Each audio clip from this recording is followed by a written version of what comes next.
Ella Montgomery once wrote, "I'm so glad I live in a world where there are Octobers." There's a rare kind of magic this special little month brings that one can't help but feel like the possibilities are endless. But alas, this month fades much too quickly, and therefore it is of great importance to cherish it with every fiber of your being.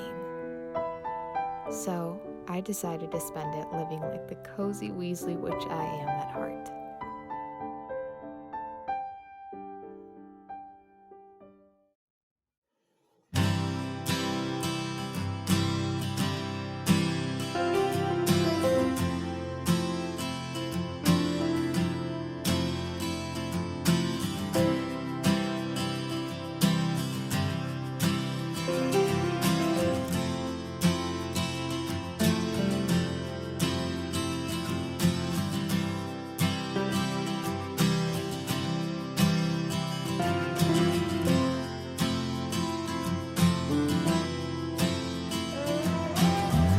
Real talk, I think that rice cakes are such an underrated snack form.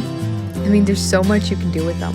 My personal favorite, especially for the current season, is topping plain rice cakes with Greek yogurt and pumpkin spice. If you haven't tried it, it will change your life.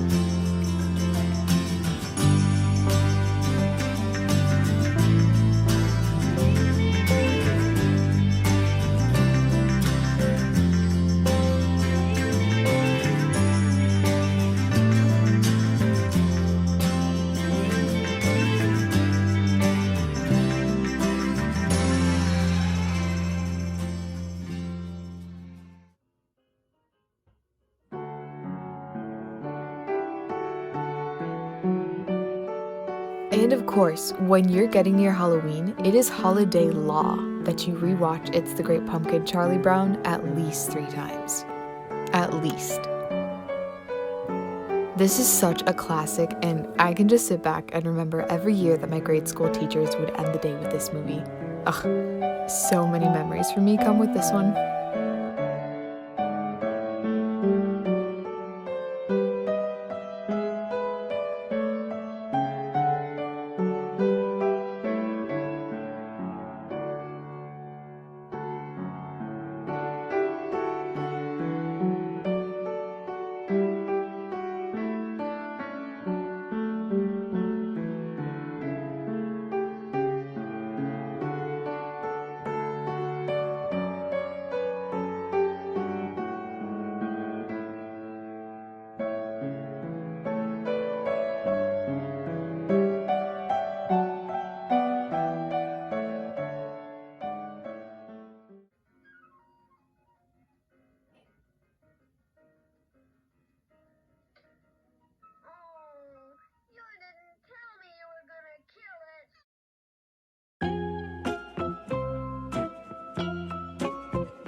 Carving a jack-o'-lantern is probably the messiest Halloween tradition, and also the funnest. Now, full disclosure, this is actually the first time I have ever done this, so keep that in mind when you're judging my quote-unquote skills. Now, while I carve this pumpkin, I wanted to set the spooky mood by reading a little abridged excerpt from Washington Irving's The Legend of Sleepy Hollow. It was the very witching time of night that Ichabod, heavy-hearted and crestfallen, pursued his travels homewards. The hour was as dismal as himself. All the stories of ghosts and goblins that he had heard in the afternoon now came crowding upon his recollection. The night grew darker and darker. The stars seemed to sink deeper in the sky, and driving clouds occasionally hid them from his sight. He had never felt so lonely and dismal. He was, moreover, approaching the very place where many of the scenes of the ghost stories had been laid. In the center of the road stood an enormous tulip tree. The common people regarded it with a mixture of respect and superstition from the tales of strange sights and doleful lamentations told concerning it. As Ichabod approached this fearful tree, he began to whistle. He thought his whistle was answered. It was but a blast sweeping sharply through the dry branches. As he approached a little nearer, he thought he saw something white hanging in the midst of the tree. He paused and ceased whistling, but on looking more narrowly, perceived that it was a place where the tree had been scathed by lightning and the white wood laid bare. Suddenly he heard a groan, his teeth chattered and his knees smote against the saddle. It was but the rubbing of one huge bough upon another, as they were swayed about by the breeze. He passed the tree in safety, but new perils lay before him. In the dark shadow of the grove he beheld something huge, misshapen, black, and towering. It stirred not, but seemed gathered up in the gloom like some gigantic monster ready to spring upon the traveler. The hair of the affrighted pedagogue rose upon his head with terror. To turn and fly was now too late, and besides, what chance was there of escaping ghost or goblin, if such it was, which could ride upon the wings of the wind? He appeared to be a horseman of large dimensions, and mounted on a black horse of powerful frame. There was something moody and dogged in the silence of this pertinacious companion that was mysterious and appalling. It was soon fearfully accounted for. Ichabod was horror-struck on perceiving that he was headless.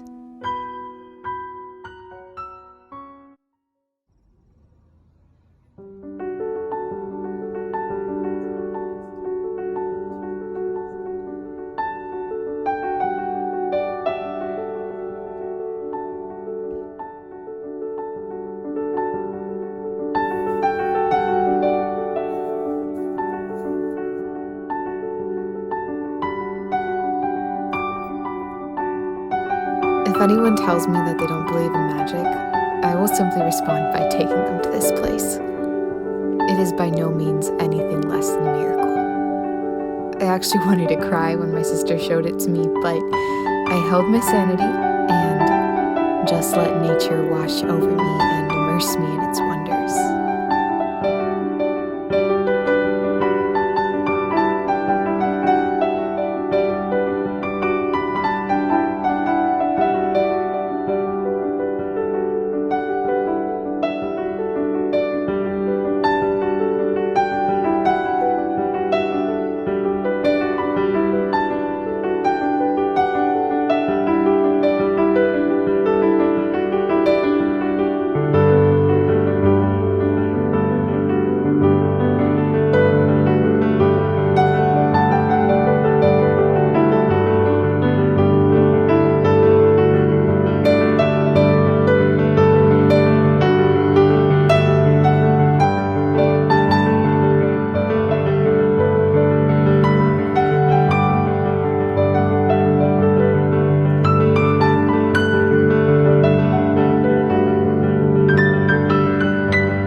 Sitting there in the fall foliage and surrounded by so many trees and streams, I couldn't help but think about Harry Potter and the Deathly Hallows when they were hiding in the woods.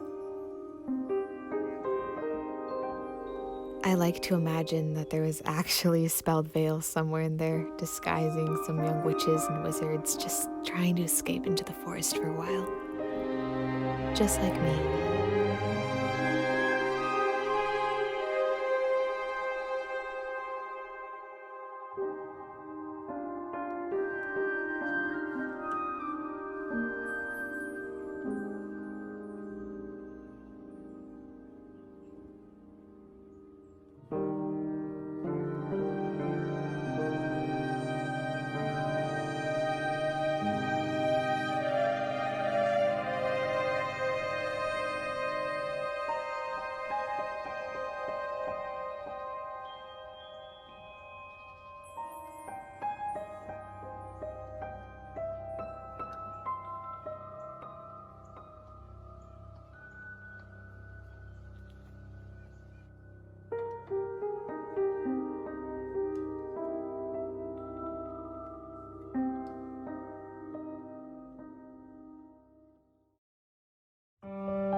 In a tragically beautiful way, cemeteries are actually very pleasant and lovely.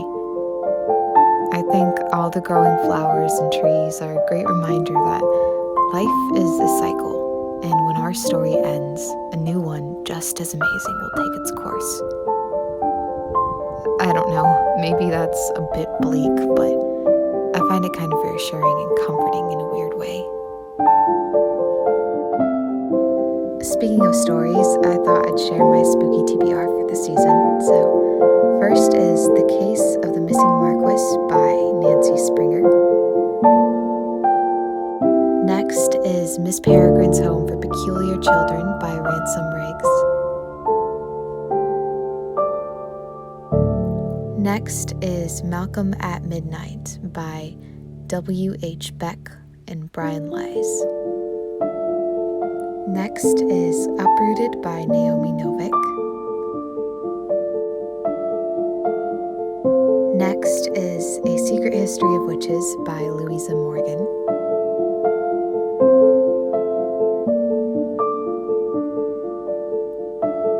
And finally is The Inheritance Games by Jennifer Lynn Barnes.